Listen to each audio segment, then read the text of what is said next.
Good evening and welcome to another Wednesday night hangout with Emma and I. That was very formal, wasn't it?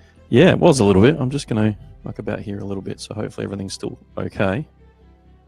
Yeah, we're back for another fortnightly Wednesday. Hello. If you're just joining us, welcome. Hopefully we'll see if you're just joining us, well, fair enough, given that we've just started. 20 seconds in. Come on, people, get your acting gear. Yeah.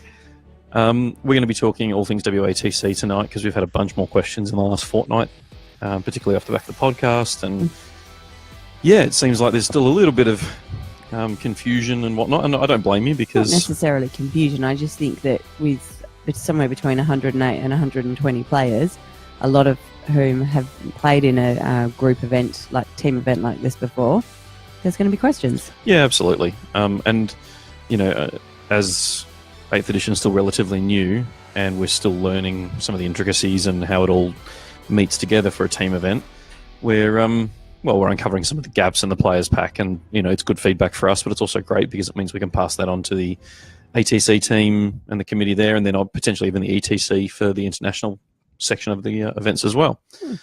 So before we get too heavily into some of the rules side of things, I don't know if you can see it in the frame. There's a little bit of it just here. There's a bit of terrain on Emma's side as well.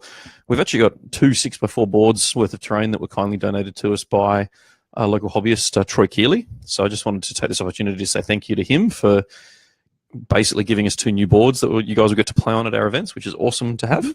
Very exciting. There's almost enough for 3, so we might try and stretch it a little bit more. But it's nice, high-quality terrain. It looks really great. I actually got to play a game on it today with one of the local guys, Alex Daniford, which we recorded, so I've got to do the editing for that tomorrow for it to go up on Friday. Fingers crossed the audio's all well and good, and it will actually go up on Friday. Yeah, we're gonna keep trying and do our best with those. I think that's... Line Breaker was the other one we should cover very quickly. Yeah. Actually, I'm not sure if we should. I think what happened down in Albany should just stay down in Albany. We went down to Albany. We ran an event. We played 40K, yeah. We've come back. Let's move on. We ended up with 18 spots. We had a couple of the locals unable to attend, which was a bit of a shame, but that's okay. And Matt Bell took honours with his Eldar, 3 for 3. One of the local boys with Demons took out Best General,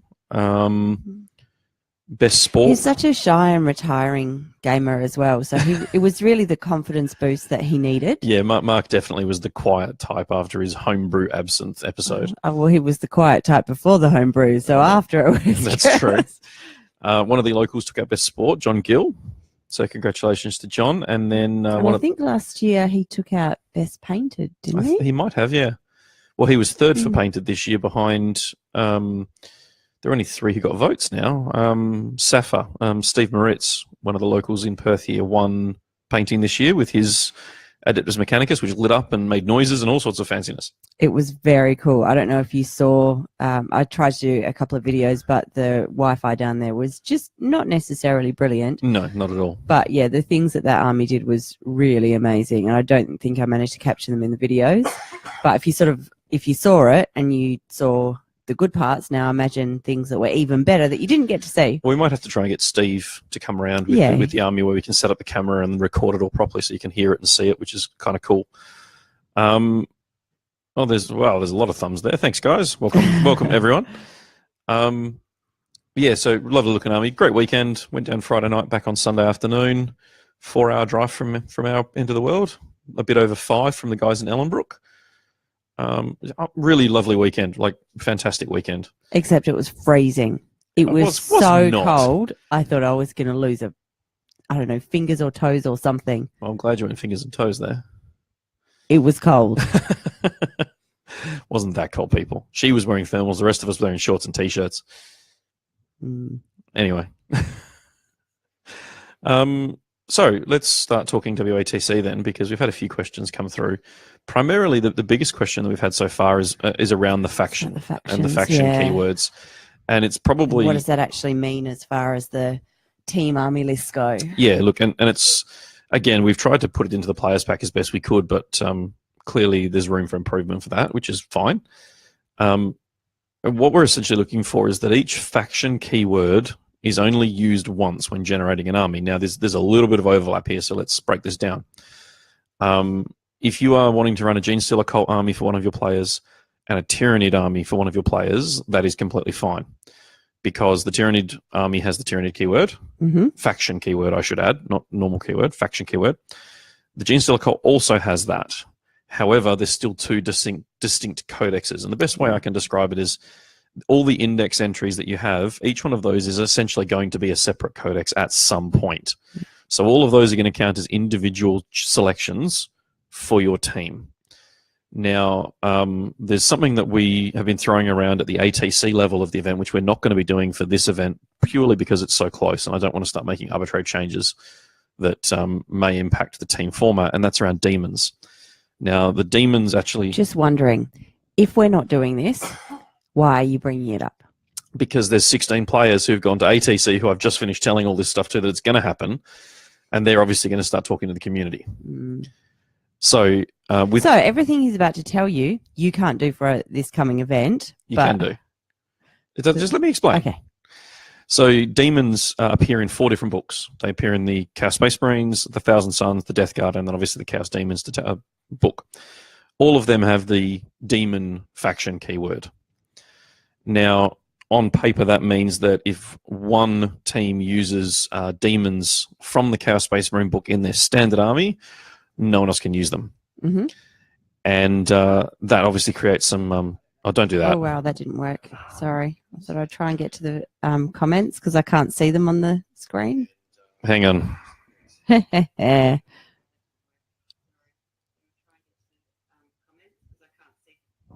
Sorry about that, everyone. Thanks. Thought I'd add a little bit of spice. This is why I don't let you do technology. Yeah. So, because all of those books share units which have same keywords, they will impact and essentially mean that if you put demons in a Chaos Space Marine book, even though they're in the Chaos Space Marine book, they are still using the demons faction. So, if you are using the demons faction, that's fine, but it means that if you're using Thousand Suns or Death Guard or the Chaos Space Marine book, you can't include demons of any sort, even though they're in the codexes, in any other army. In those armies. Now, the second part of that equation comes around summoning, because all of those 4 books can summon demons. Now, it's been decided nationally that that won't be allowed for ATC, which is not relevant to most of our players for WATC. Because we are so close to the event, I'm not going to apply that ruling to the WATC event. So if you do have 4 Chaos players, 1 each using each of the 4 books, you will be able to summon demons with all 4 of those players. So the ruling nationally has a significant impact, but locally it means that if you're running a 1,200 point detachment of Death Guard and you want to save 300 reinforcement points and spend those to summon Nurgle demons partway through the game, you'll be allowed to do that. You won't be allowed to run Nurgle demons as part of your Death Guard army if someone else is using demons in their army list. So hopefully that makes sense to everyone. Yeah, no, I'm going to need that again. Okay, so the faction keywords are only applied at the time of list writing. Okay, so the fact that some of the Chaos Space Marine entries have a demon with the faction demons keyword. Yeah. The faction keywords are only applied at list writing time. Yep. So one player can have demons as part of their... That much I understood. Yep. I'm with you for that bit. Now, if a player wants to summon something, they can choose to not spend all their points. And if they meet the criteria for summoning, which is what Chaos is, then you can summon demons onto the table. So you'll be allowed to summon demons during the game if you have the reinforcement points left over, as long as they're not in your army list. Right, okay. So, how will Zangors work then as they are the demons keyword, Tim? Give me 1 second. Let me just look at the codex. There's always one smartass. Thanks, Tim. My gut feeling is they should have another faction keyword. And I don't have the Thousand Suns book on this iPad. Great. You keep talking for a second. I literally have nothing to say at all. So Mitch is saying they're not demons, which would make my life significantly easier. If someone's got the codex and wants to have a quick look, by all means, grab the Thousand Suns codex and have a quick look at their faction keywords. I'm just going to try and bring it up on my iPad here. Give me 1 second. Okay. They have. Can Dark Angel summon? As well. Can Dark Angel summon Zench demons? Asking for John Gill. No, Zane. Stop being a smartass. Tim, what do you mean they have? That's he's saying they have the Thousand Suns keyword as well. So as that's well fine. As demons, yeah. That's completely fine. Then Zangors aren't essentially demons, and from the looks of it, what Mitch is saying is they're not demons. But I'm just going to let the codex load. Give me 1 second, and we'll just double check that for everyone so that we're all on the same page. I feel like I should fill the silence here. Yeah, you should. I got nothing. So while we're just waiting for this to load, great. You fill the silence. I'm going to. We're also going to talk about we've got 18 teams paid for. Yes. 108 players.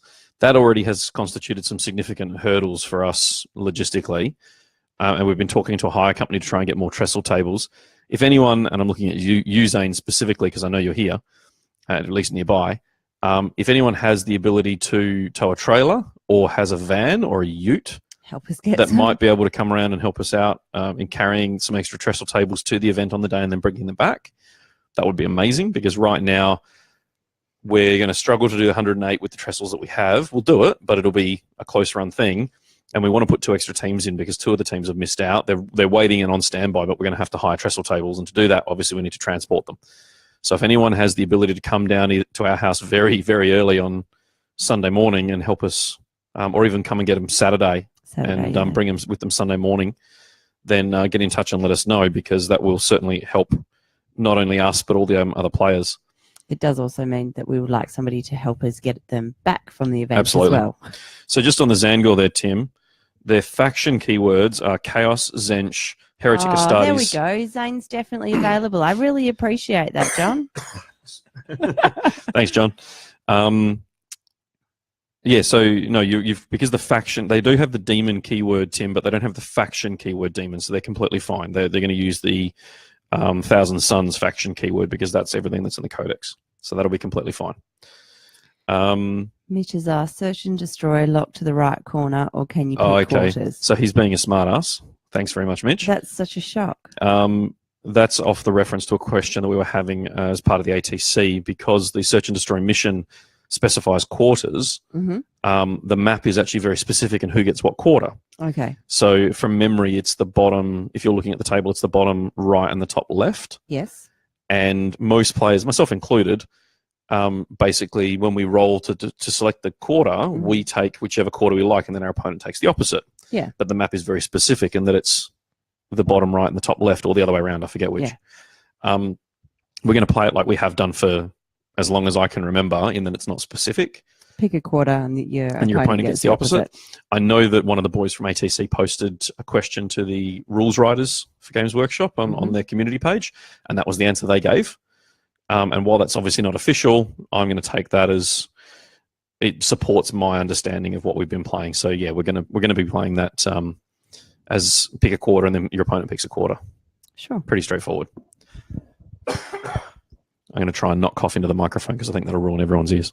I would appreciate it if you didn't cough into me either. So okay, yeah. Well, we'll keep doing what I'm doing, man. It's fine. So with Zane available, I'll have to touch base with him offline and then see what we can organise in terms of space and see how many trestles he can cart for us, because unfortunately the cost incurred is significant for a same-day drop-off and then pick-up for the trestle tables, which makes it a bit untenable, basically. So that's probably the biggest thing that we've had so far in terms of the faction keywords. Most of the teams seem to have a pretty good grasp of it, in that we're just looking to make sure that everyone is using a different codex and that no one's doubling up on the same codex more than once. And that everyone's painting their army, which yes. I know has nothing to do with the whole faction thing, but I'd just like to reiterate, really important that everyone absolutely has a fully painted army. Now, when we say fully painted, we've gone over this plenty of times. It doesn't have to be completed, and it doesn't have to be to Golden Demon standard. It just has to be base colors and a neat basing even if it's just a painted base, it has to appear vaguely painted. It has to appear painted to a casual observer standing 3 feet away. Yeah. So Someone walking past the table looks over and goes, "Yep, it looks painted." Yeah. So if you don't No want to bare do plastic, No. no undercoat. exactly, and I can't stress that enough, because players need to understand that if the opposing captain sees that, they have the right to go and request that those models are taken off the table and you don't get to use them for the day. And I'll say that probably once more before the event in a fortnight's time, and we'll be posting it in the event, and we'll be posting it regularly. Please make sure the armies are painted. Mm-hmm. Doesn't have to be finished, but they all have to have base colors on them with painted bases, or some, in some way, shape, or form appearing that the base has been done as well, even if they're just re-blacked, so they're neat and tidy. Yep. So if you've got any questions, or you need any help, or you want to send us photos to show us is this standard enough, by all means, do that. Actually, yeah, that's. I'm just throwing this out there with no consultation with Mike at all. But what Mike's done a couple of times in the past is people have sent photos and gone, "I've only got a week. This is where my army's at. How on earth am I going to get this to where it needs to be in a week?" And so then he looks at the photos and goes, "Okay, if you do this, and this, then you'll end up where you need to be." So if anybody has a photo of their army and they want to send it in, and they're happy for us to share that, so other people can learn as well, rather than we're doing it 20 or 30 times via private message. Well, I've actually got a couple of models here that I'm halfway through painting for my tower, which might be good examples for me to take photos of in their present state, because they meet the criteria at the moment for deployment. They're not finished by any. I don't know that it's necessarily about what meets the criteria.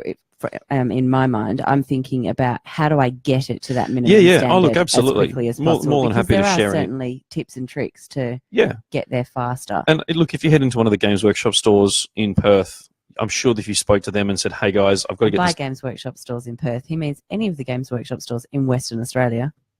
Yeah. Yeah. Well, when you say in Perth, there's only one Perth store.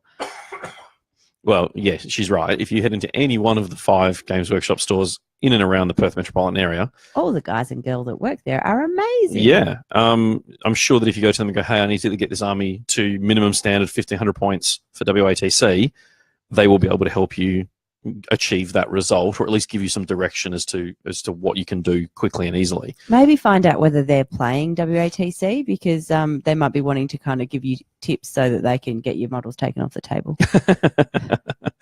I think we've got players from just about every store coming, and more than a few staff as well. Yeah. We've got two coming from Morley, one from Fremantle, I think one from Perth. And then we've got customers coming from the other ones as well, and obviously all the others that we've just mentioned. So it's going to be a nice old meetup for everyone, which is great. Tim, yep, except that Andrew guy, he's overrated, absolutely. If Andrew Horton's listening to this, yep. So, and look, and there's the good Horton joining us. Michael, welcome. But yeah, look, I think the painting standard, we've seen it steadily rise over the last 2 years in particular anyway. It's just one that, just to bear in mind that we are trying to set a standard here for not just our events, but sort of a standard for the rest of the country, that when we post photos, we can show them that the WA hobby community is alive and kicking and looks amazing. So, and with 108 players, I'm so incredibly excited that we have 108 players. It's going to be the single biggest 40k team event in the country ever. Yes, most definitely, which in itself is incredibly exciting. I think CanCon beats single players, they do. Yes, but my point is CanCon beats us for their event that's January, isn't it? Yeah. But that's the entire eastern states coming together. It's everyone except WA going, basically, including New Zealand. And so they're getting 130 players, I believe. Yeah. We're just shy of that, and only because we can't get a bigger room. Yeah, there is. If you know of a bigger hall anywhere in Perth, by all means, get in touch and let us know. If there's anything between South Perth and the showgrounds, that'd be awesome. We haven't been able to find one bigger. Apart from heading to show for Ascot, yeah. So no, look, I think welcome, Josh. Nice to join us. Thank you. So if you've got another venue, let us know.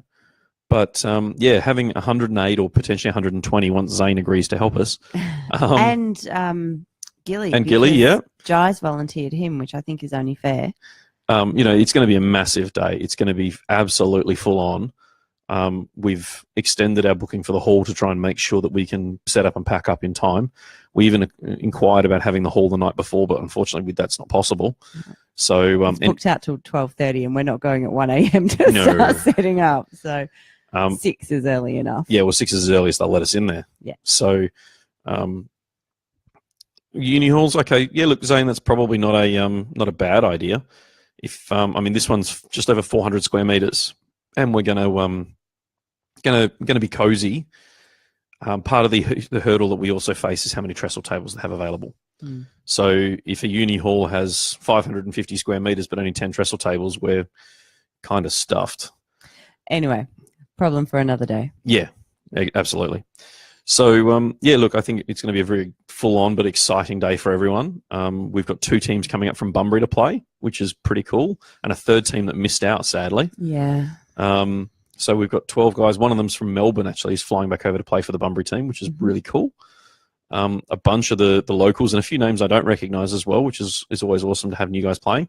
And a special shout-out should go to the Youngbloods. There's 6 guys coming along.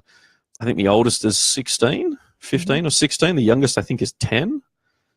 They played the Youngbloods event at First Blood at the start of the year, and they've decided there's a group of them they wanted to get together and play games.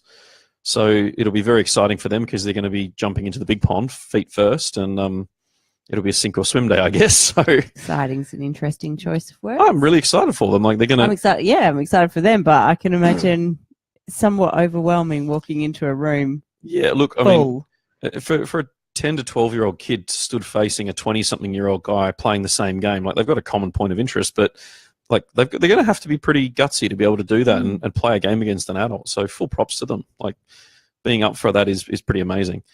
Yeah, Tim, someone from Melbourne. Yep, he's a Bunbury boy who lives in Melbourne. He's coming back over.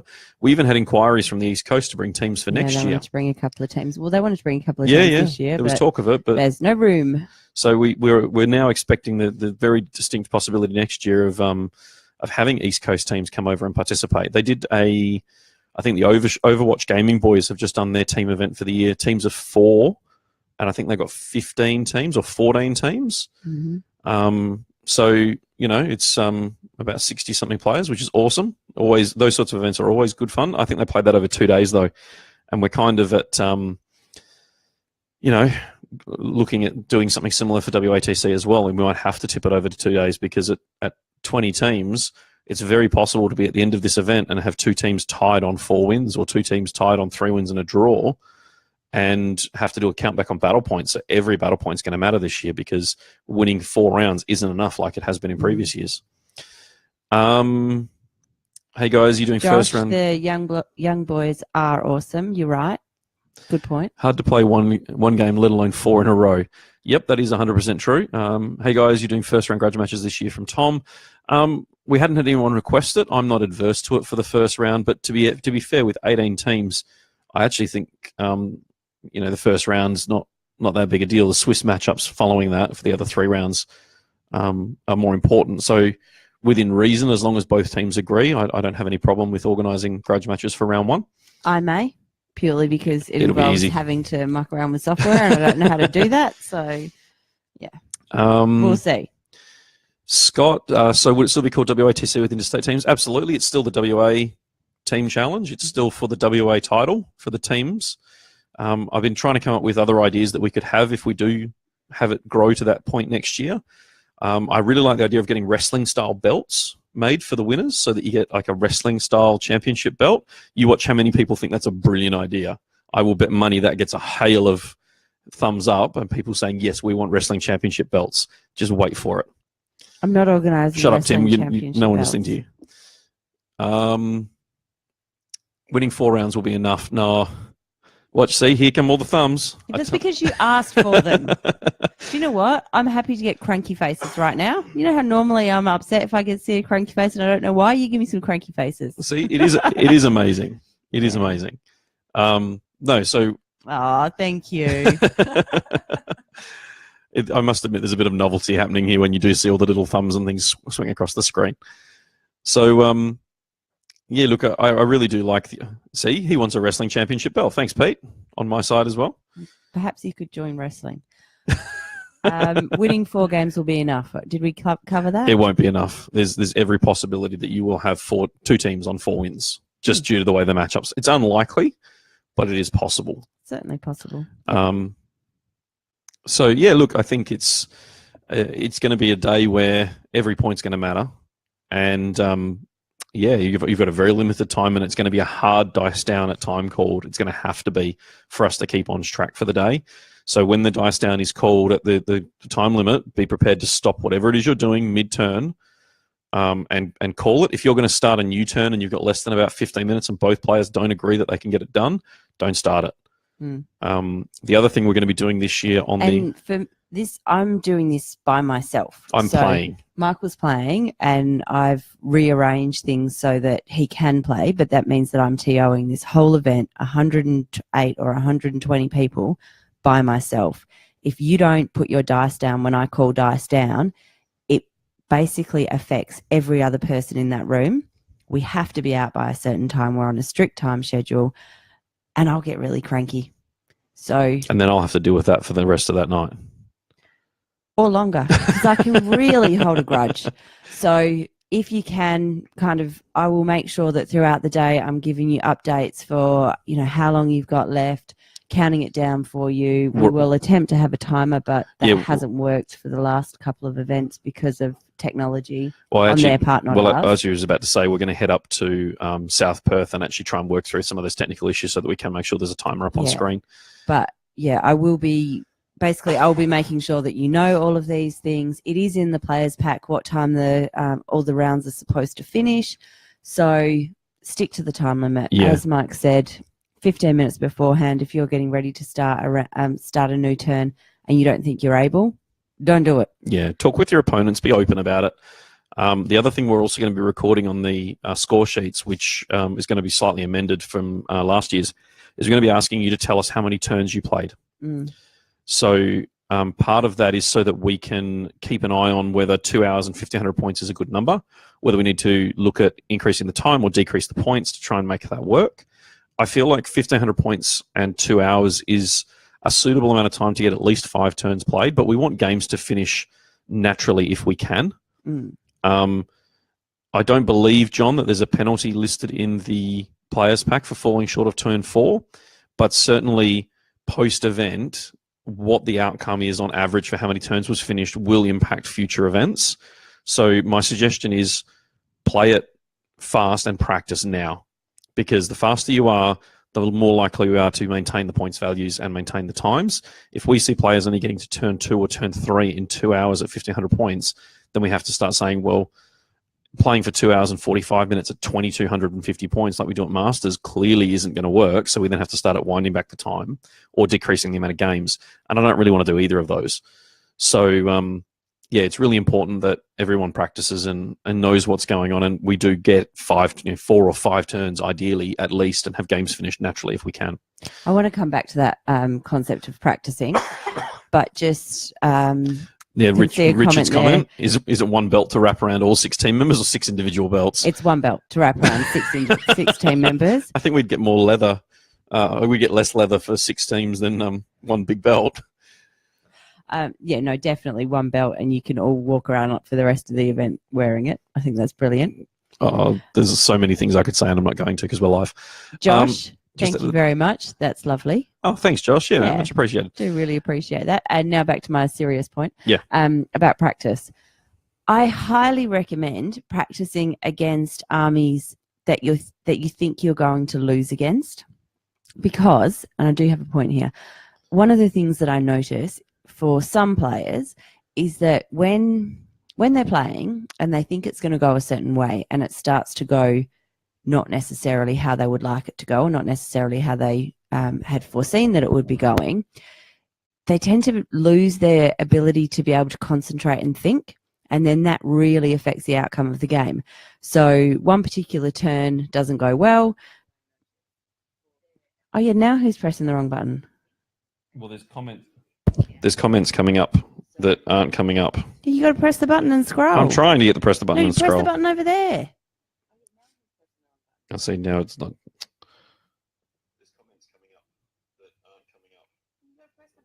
Go away.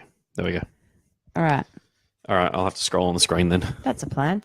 So if you're able to practice in situations that are trickier, it will give you that chance to practice where things are not going well and being able to keep you cool and being able to think that through so that you don't throw away an entire game. As Mike said, every point is really important. So being able to pull that back and being able to, I guess, score as many points as possible rather than just throwing away a whole game or all 20 points because one thing didn't go the way that you thought it was going to. So Pete says it also means bringing armies you're capable of playing. If you bring 200 models, be capable of playing a whole game with them. That's 100% true. Mm-hmm. You know what the time limit is. You know your own abilities. If you write an army list and bring 200 orcs and you can't finish 4 or 5 turns, that's on you. Yeah, and we saw with the game that you played today with Alex that will go out on Friday, you technically finished that game in an hour and 15 minutes. Yeah, and they were 17 50-point armies, and we got through 5 turns, the game ended naturally. So but you only had how many models each? I had 22. So moving 22. He had about 33 or something, 40. I know it was a small army. But moving 22 or moving 35 models compared to moving 200... there's a significant difference and resolving combat and all those sorts of things, but that comes down to your own, like if you look at Owen Davis, who's a great example of a horde player, he brought 260 orcs at 2250 with 2 hours and 45 minutes and was finishing games. Yeah, because he knows how to play and he knows the army well. We had I'm assuming he's practiced with it. We had players that were complaining because he was just rapid firing off so quickly what was going on and how he was resolving things. They weren't able to and they couldn't keep up. So can you go slower? And it's funny because he knew the time limit, he practiced with it, he knew what was going on, and he was completing games. Yeah. So, bring an army that you are capable of playing in the time limit. Like, practice it a few times with your mates, know your rules, know your own army, and don't be afraid to speak up and ask questions.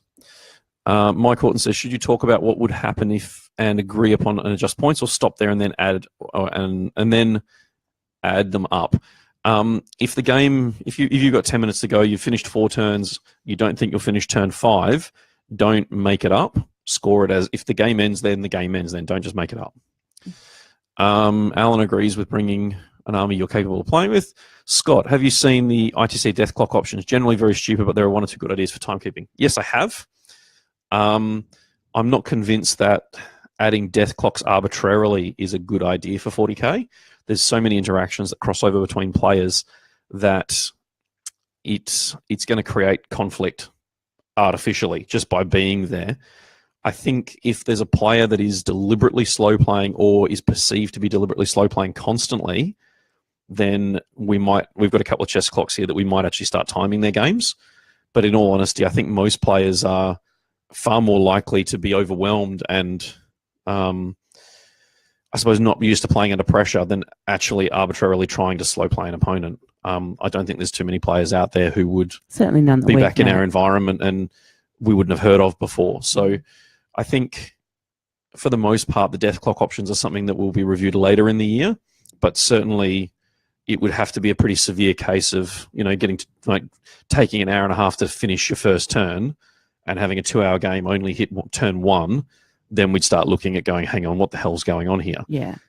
If you know how your army deploys, deployment should be a 10-minute exercise at 1,500 points between the two of you. If you've pre-selected all your spells, pre-selected your warlord traits and relics and all that other sort of stuff, then as you're deploying, you can be chatting and saying, my warlord is this model, it has this item, it has this, it has that. And that whole process can be done in 10, 12, 15 minutes and straight into turn 1. And I would hazard a guess and say the majority of people should be getting turn 4 or turn 5 at this sort of points value. It just comes back to practice your army, know what you're playing. Jared Dennis says he's not capable of playing any army. We're not going to argue. Any army well, Tim says. Well, let's leave it at that. Timo says practice at Outpost. We kick you out out on time as well, so it's the same and it's the same location. Spot on, Timo. Outpost meet every Tuesday, almost every Tuesday night. Check the Outpost Facebook page or Outpost website for when they're actually meeting. Yeah, definitely. Crags is down on a Friday night. It's always people down there who are looking for games as well. Don't go to Crags for the event because that's not where we're running it. Outpost, yes. Crags, no. You are perfectly able to finish games with a horde army, but you can't. If you can't, don't bring it. Yep, and that's the sentiment that we're kind of stressing there. Yes, Stuart, all Warhammer stores. That's correct. Although I'm just going to call them Games Workshops. Do not advocate any Warhammer stores. Only Games Workshop stores. And if you're interested in keeping track of time and you don't have a watch or something, I'm going to shamelessly plug our app. Definitely. I'm going to bring it up on the iPad even so I can show it off, because I was using it today to keep track of time and score. I'm going to make sure that it doesn't open Facebook. Yeah, so... Yeah, Diffy's just saying the same thing. Train with the Death Clock, so don't need to use one. Absolutely, mate. If you've got an iOS device... Oh, I'll just drop my iPad there. That'll give you the... you can score as you go, you can set your times, and then it's like a chess clock, so you can flick back and forth during turns, so you can keep track of how much time you're using. And, it's about, I think it's $2 or something, $2.49 or something on the App Store. It's not much. And if you've got an iOS device, it works, and it's a great way to keep track of time just so you get faster. Mm-hmm. Josh says you need to be able to complete the teams at a good pace. Things like knowing your army's rules are really important. Think about... No, see, cranky faces, I need to know what they're for. Come on, guys. All of you should know that rule by now. Thinking about your community, guys. Yeah, look, it's important that there's a level of respect shown the way you do know your own rules and the core rules as well, so that when asked a question, you can answer them quickly and knowledgeably about your own army. You're not expected to know everyone else, but it certainly helps, I suppose. Owen Davis, Red Bull dripping 300 boys. Yep, I assume that was the case. Pete, GW Enemies Warhammer now. Yeah, she knows that. She just doesn't like the idea of calling them Warhammer. I'm just winding Stu up, that's all. Fair enough. I just thought Alan, on Android yet for the app? Sadly not, because it's $5,500 to do. We don't have that. No. GW Baldivis doesn't exist. It's Warhammer Baldivis. No, not as far as we're concerned. And particularly since I'm giving references to people to come down and play and learn the game at Games Workshop Baldivis, so he'd better be accepting people who come in looking for him. I am only joking. Stu is amazing. Stu's definitely awesome. Go down to Warhammer in Baldivis. I think he does. Just a joke. I think him and Morley and Joondalup are late night Thursday, and then I think Freo and Perth are late night Friday. I have no idea. I'm sure someone will be able to post up and let us know if that's right. I think that's right. And are they all open Saturday and Sunday? Yep. Diffy, yep, if you have digital books, bookmark the pages that are relevant to make it quick. Yep, that's a really great idea. Most of us these days have some sort of electronic device for storing army lists and things like that. Some people know how to bookmark. Some people don't. You don't, do you? I have no idea. I can barely even get into where they're stored. So, yeah, look, if you grab your device and start tagging the pages that you know you're going to use, you don't need to flick through hundreds of pages of fluff and garbage, or even units that you don't use. So just mark the summary pages, maybe the Warlord page, any psychic powers or anything specific that's hidden away that's not in the unit entries is probably a good place to start bookmarking. And then, if you minimize the units you're taking, like I tend to do when I'm starting new armies, like my Tau army, I think only has 4 different units. So it makes it fairly easy to get the rules down rote, and then you can sort of expand on them as you add to them. So Mitch and Shane both say, yep, it's correct. That's around the times that so open, Thursday nights. How good am I? That was pretty impressive. Yeah, it just shows how much time you spend down there. Pete, we know the GW start coming and keep selling stuff to you. It helps when you're married to one of them. So. Oh, that's a bit cheating, isn't it? Yeah. Can I go and work there, or you go and work there? Definitely not. When would I have time to go and start working there? Yeah, exactly. Yeah. So look, if any of you got any other questions about WATC, we're more than happy to answer them now. Yeah. In terms of the list, like we've got all the player lists now. Army lists have to be submitted from memory. I think it's about the 6th of April, and they are going to be publicly published. So what will happen is they'll be all compiled. Please make sure your lists are in the formats supplied at the back of the player's pack, and it's up to the captains to make sure that those formats are correct when they're submitted to us. Last year, one of the biggest problems and challenges we had with publishing them was the fact that we got them in Army Builder formats, we got them in Excel spreadsheets, we got them as written on all sorts of weird formats, and it makes it almost impossible for us to publish them quickly without having to rewrite the entire thing. And that's not happening. Which is what I did last year, and we've got even more. Like we've gone up 50% teams on last year. Yeah. It's just not going to be tenable. So captains, please make sure that you go and look at the last page of the players pack, which shows you the format the army list has to be submitted in, and make sure that your players are submitting them to you in that format so that when you send them through to us, we can make sure that it's easy for us to then combine and publish to the community. Yeah, and if one person has to write one army list, that's going to be a heck of a lot easier in the correct format. That's going to be a heck of a lot easier than one person writing 70 army lists because they've been supplied in the wrong format. Because ultimately, we want to publish them as quickly as possible once we have them all in. And the longer that we have to spend mucking about with them and formatting them and retyping we get. them, the crankier, and the less likely you are to get your belt.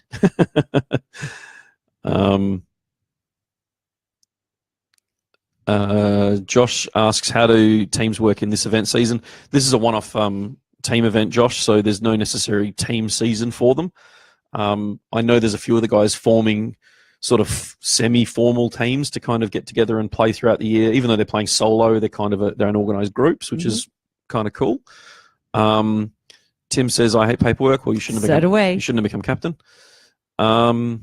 List sent in individually or as a team? Only as a team. I basically want 18 emails from the captains with Word document attachments with 6 army lists in them. Yep. Easy to read and organised. Thank you, Michael. Friday the 6th. I said 6th. Yes, so well done. 2 things that you've got right. Look, more cranky faces.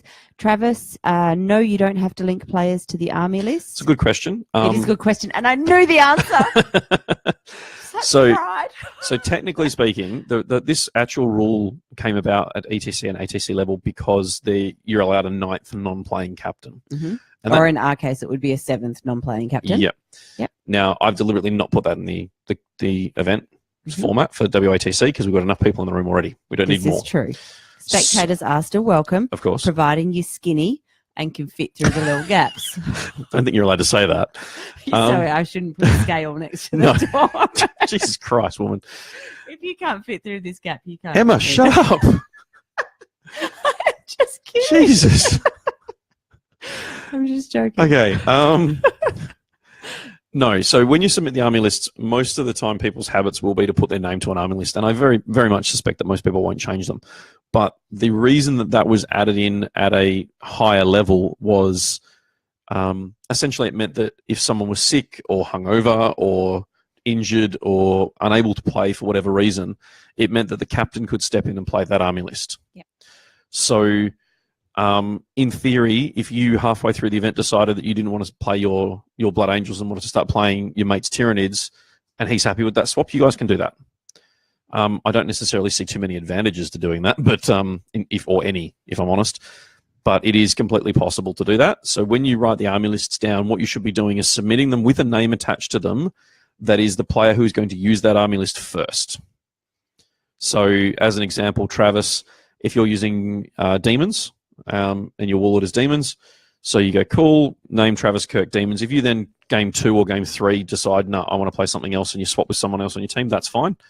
But the player listed on the list should be the one who is the one either most likely to play it or who owns it or is going to be playing it first. Penalties, absolutely diff. I believe they're in the players pack. When will the lists be available to the public? As soon as physically possible. As soon as we have them all. Assuming we get them all on the deadline or by the deadline midnight Friday the 6th, if they're all in the same format, it should only take me half an hour to compile, reformat, and then turn into a PDF and upload. So I think the trick there is that how long is a piece of string question. Because if the captains are organised and we get all the information we need, it'll be less than a day. If I have to spend time in front of a word processor, it'll be a couple. Still think Legion's chapter founding shared issue kind of separate enough for WATC. No, Zane. Nice try. It doesn't matter how many times you ask, it's still going to be no. Yeah, Mitch says, I don't want to play the 6 pylon team, Zane. That's fine because it's not going to have to happen. What are the top armies being played at the moment? That's another how long is a piece of string question, Josh. I think in Perth, we're kind of isolated, so we don't necessarily see what the rest of the world sees in terms of that horrible word meta. I hate that word, but we've got no other kind of method of describing it. I would suspect, based on what I've seen online, we'll get a lot of Eldar, a lot of Nids, Necrons will be out by then. I believe the Codex will be out in time to meet the requirements, so you'll probably get a lot of Necrons. Tau is still new. Chaos is still great. A bunch of the Imperial armies are all valid. So I reckon we're going to get a fairly diverse group. Yeah. And most of the codexes are out now as well. And obviously the guys who are most ballsy are going to be the ones who bring the index lists, who are probably a little bit behind the 8-ball. But who are perhaps used to playing that. Yeah. Play it often, play it well, know their army. So, Stu, you feel the love? I know you do, mate. We think you're awesome. Play the 5 pylon. No, okay, you're all talking pylons and stuff. We'll move on. Grey Knight's a top tier, Josh. Good one, Mike. Glenn, you're welcome. How did I know? I don't know, Trav. I've just got this feeling that you're a Demons player. Apparently they're Red Town, they don't shoot. Yes, Zane, suck it up and play Index Wolves. I know Jaden probably will be. He's a big Wolves fan as well. So, yeah, look, I mean, if the army lists are in on time, then we'll publish them quickly. And then there's a period of time where you can flag mistakes. And if you look in the players pack under army selection, there's actually a method of resolving any mistakes.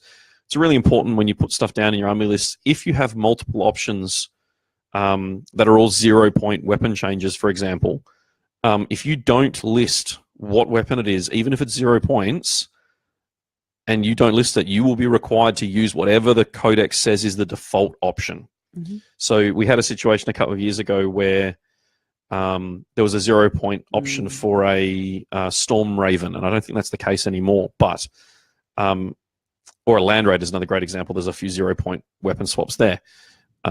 If you don't list what it is, you have to use the 0-point option on the day, even if it's not WYSIWYG. So that is probably the one exception to the WYSIWYG rule in the players pack, and it's very clear. It's under the army list selection section. So it's really important that your army list is super clear. And if you have multiple options that are all 0 points, you make sure that you put that one down, whichever one is modeled. Because if it's not, then again, you will obviously have to deal with the default option on the day. So let's have a look. Yeah, Diffy's actually the team that had those issues at ATC, so he knows exactly what I'm talking about. I was trying to save you the humiliation, mate. It's not necessarily humiliation, is it? He might argue that with the suicide shots he had to do for it. Anyway. At least it wasn't the green stuff that we had to drink on the weekend. That was horrible. Oh, God.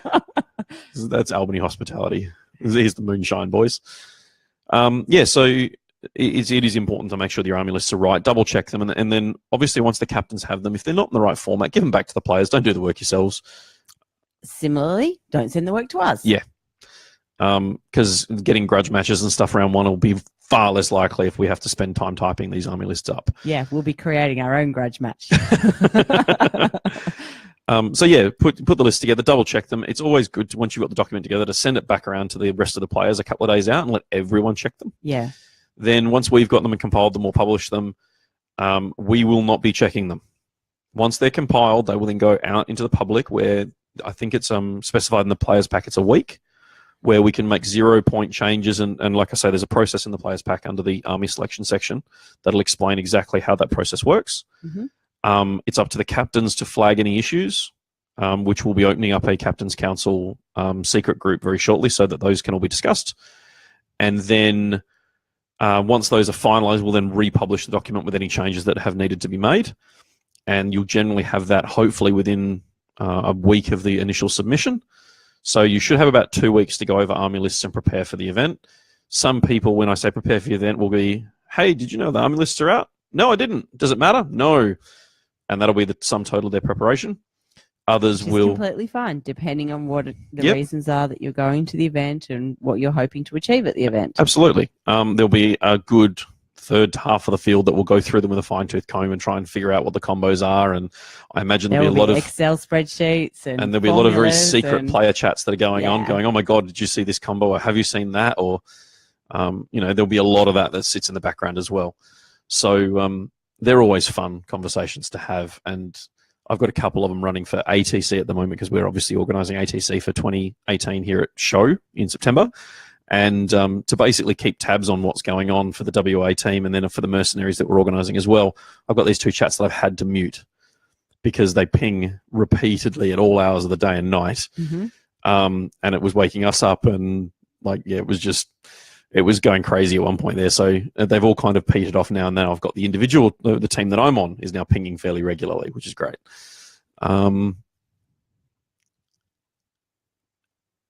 Scott says, and then your model gets removed for not conforming to a zig.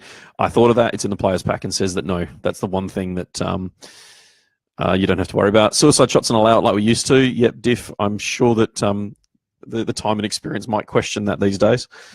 Particularly with the 12-year-olds in the room. Suicide shots for them. What do we give them? Like a shot of Red Bull? See if we can pump them up for the kid. Like send them home at 5 o'clock with a double shot of Red Bull. Just in case any parents are watching, he's joking. Yep, sort of. Straight vodka, no Red Bull.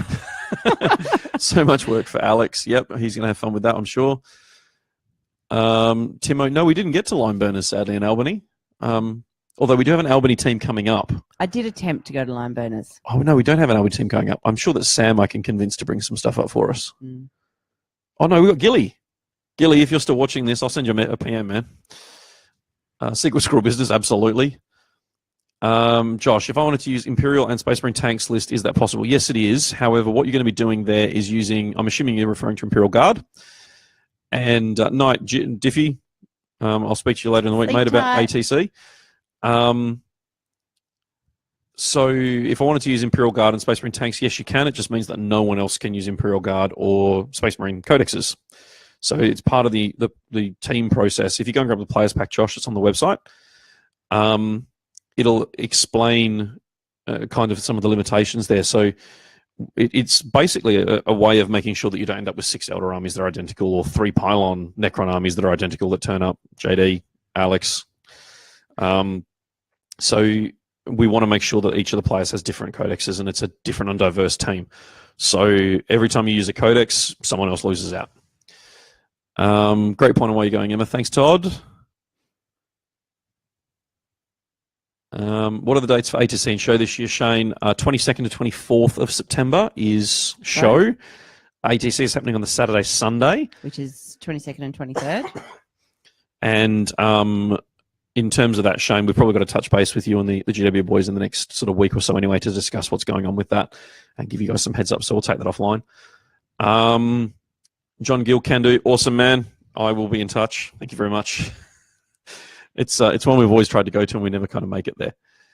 At the moment, just very quickly on the ATC topic, we're looking at hopefully the full 8 teams. We know that there's several of them that are already put together from around the country. Mm-hmm. And we're talking to representatives in Singapore and Malaysia as well. So we might even have a couple of international teams come over, which would be awesome. New Zealand are coming, so technically they're international already. It's not technically, they are international. They're part of Australia most of the time. Oh my God. You know what? I think that's less politically correct than my fat comment. Anyway, so we're going to have 8 teams at the moment, hopefully 10. They're teams of 8 and they're going to be cordoned off and we're going to be having them separated so that you are going to... We don't want them to mix. And then we're going to be running some single player events alongside it. And then a few of them have asked us to do Age of Sigma on the Monday as well so that they can hang around and play Age of Sigma. So it's going to be an interesting weekend for those guys as well because a lot of them, it'll be their first trip to Perth and it'll be their first time playing at events in Perth. So very excited to see what we can put on for them.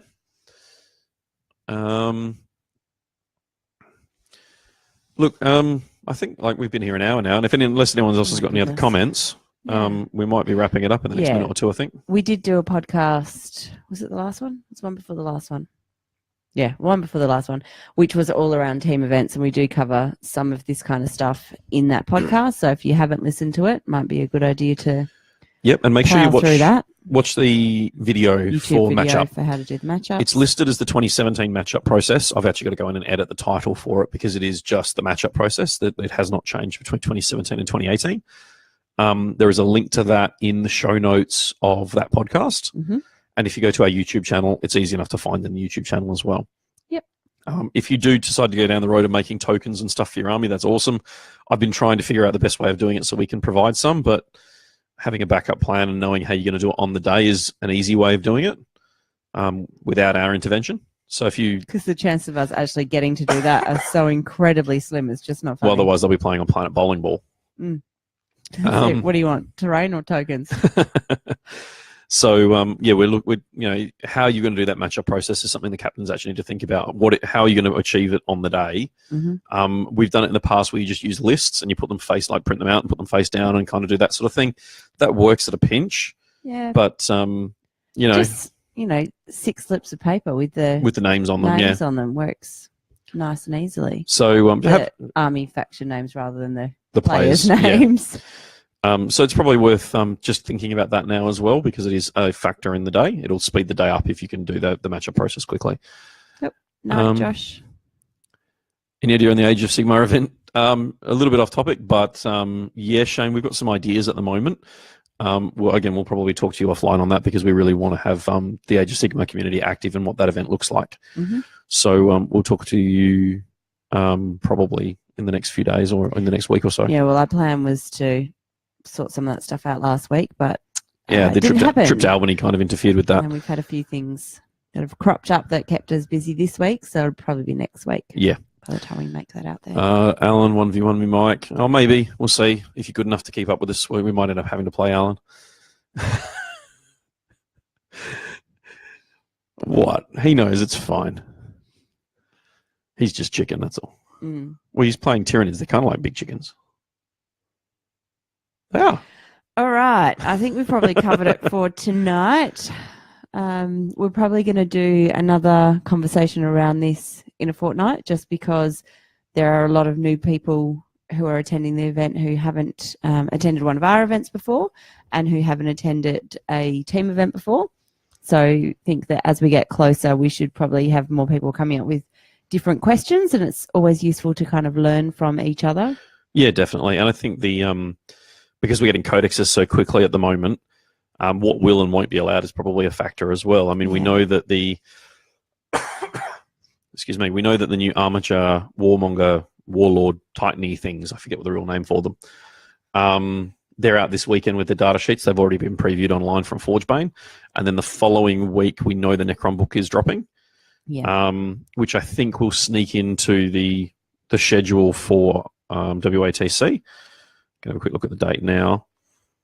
The lists are due on Friday the 6th. Mm-hmm. So, yeah, they will sneak it in because the book's due to drop on the 31st of March. So they will literally be the last book that's allowed in for WATC. So the new Necron book will be in. Now, not only will that be the last book that's allowed in, it will be the last new cards. It will be the last new... What were the other things that they tried to sneak on by for Albany? No, it was mainly the cards and the stratagems and things. Yeah. So, yeah, Necrons will be in. I've just lost my train of thought then. There was something else that needed to be referenced then. Yeah, sorry, I was making fun. Yeah, I know. Necrons are definitely in.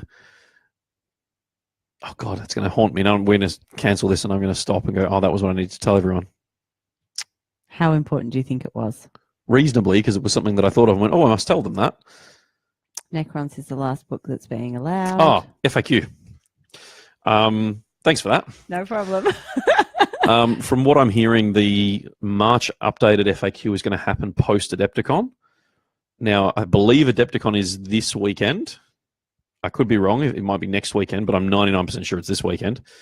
And assuming that is the case, everything I've heard means that we're going to get the big monster FAQ on the weekend of the Necron release, because it's due out by the end of March.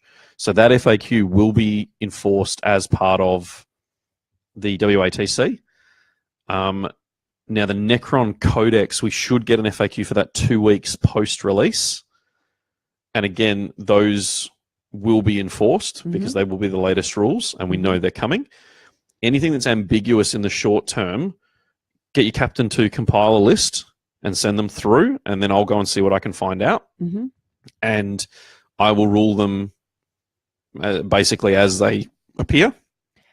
And if they get FAQ'd the opposite way, then obviously we'll have to abide by the FAQs. Yep. But if there is no FAQ about them, then we'll stick with that across the board for everyone who's playing that army. Yeah, and look, to be fair, I'm not expecting points changes. They happen at chapter approved, so we shouldn't be having to change army lists over the FAQ. Mm-hmm. It should just be clarifying some of the little issues that have cropped up because of some poor wording.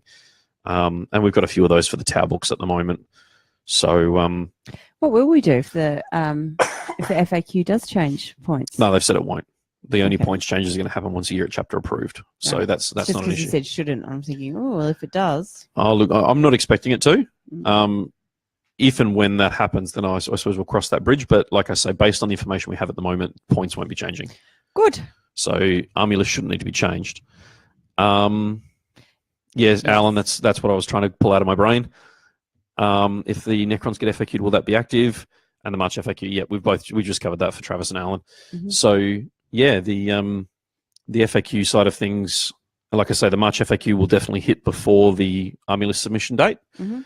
and the Necron one will fall within the period of time that is the acceptable amendments section. But those Necron players who want to use the Codex will have to kind of, I suppose my suggestion for that will be, if you think there's something weird and dodgy in the Codex and you're trying to read it to gain some advantage that probably isn't intended, read it the other way. Yeah. Because that'll leave you less disappointed when the FAQ comes out and rules it that way. There's one at the moment for Tau where if you give fusion blades to a character, they can only make 2 attacks with that weapon because that's what it says. Mhm. People are ruling it that you get to fight with your 4 attacks, 2 of which are with that weapon and 2 of which aren't. The problem is the rules don't say that. The rules say that you have to fight with a weapon, and if you only have one weapon, that's the only one you're allowed to use, Mhm. which means even though you've got 4 attacks, you're only getting That only has 2. you only have 2. Yeah. People aren't reading it that way. So my suggestion in that case, if it's not addressed in the FAQ, is read it conservatively and play it the least impactful way. Because if you go with the hardcore version and then it's FAQ'd otherwise, Mhm. it doesn't look so great. Mm. So any sort of those weird things, I would always err on the side of caution and play them on the conservative scale rather than on the liberal reading. Or limit certain models. Look, that is a concern, Alan, with the March FAQ because there is talk of them putting some arbitrary limits on certain units that will be available, much like the Tau Commander. I'm not expecting any based on what I've heard. I'm expecting a few changes that I'd already, things like Dark Reapers getting amended, which is a points change that's been talked about. So maybe the March FAQ will see a points change. But again, it'll be out before the lists are due, so that'll be okay.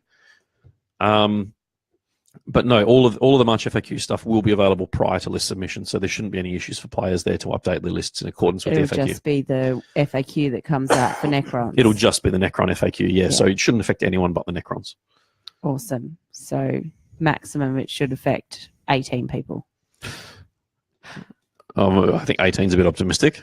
Well, no, I said maximum. Oh, maximum. Oh, absolutely, yeah. I mean, there's literally only possible to have one in Yeah. each one in team. each team. Yeah. 1 Flyrant per team. Yes, Travis, that's a completely acceptable limit to me, and maybe I'll add that for next year's players pack. I don't play them, so it's fine. But I think that's everything for tonight, guys. If you hung around for the a whole heap more. if you hung around for the full hour, thank you very much for sitting and watching us and interacting and saying hello and firing off questions and comments. It's been awesome. Mhm. We really enjoy doing these because it does give us a chance to talk to you guys and answer questions and kind of have a conversation, even if it is a virtual one. There's those angry faces from my Alan. God. It's Okay. Alan because I Is just that to do with the Flyrant, yeah, one? yeah, Okay, it's well, fine. That's fine then. This is actually a really cool thing we get to do every fortnight with you guys. So thank you very Except much. for the angry faces, There are the angry faces which are again. really not cool. So look, we hope you've enjoyed the chat, and if you think of anything, by all means, send them through, and we'll answer them as best we can. And a fortnight from now, we'll probably be doing the same topic because inevitably, as we get releases and stuff, we'll have to answer more questions. Yep. And actually, you know what? 2 weeks from now will be just before lists are due, so it's a good opportunity for us to have one more chat to make sure there's anything that's needing to be cleared up before the Friday. So we will see you all in a fortnight. Yep. If anybody has topics that you want us to cover for these conversations or for the podcast, let us know. Yep. One of the topics that we had for the podcast, we've decided is possibly a little bit too controversial. So Yeah, it's a very sensitive topic. so we might leave that for a little while. And Well, we've got one that is probably worth talking about for next. And if you've got any games that you want to see for the YouTube channel, we recorded one today with Index Necrons versus Eond and Eldar. And I've got my tower that are almost ready, so they'll definitely be making an appearance shortly, which is cool. Mm-hmm. And yeah, look, we've got some people scheduled that I really want to play as well. So and we've got some cool new bolt action terrains, so it would be kind of good to get one of those. Yeah, patterns definitely. up. Obviously not with you, but No, but I'm happy to commentate it.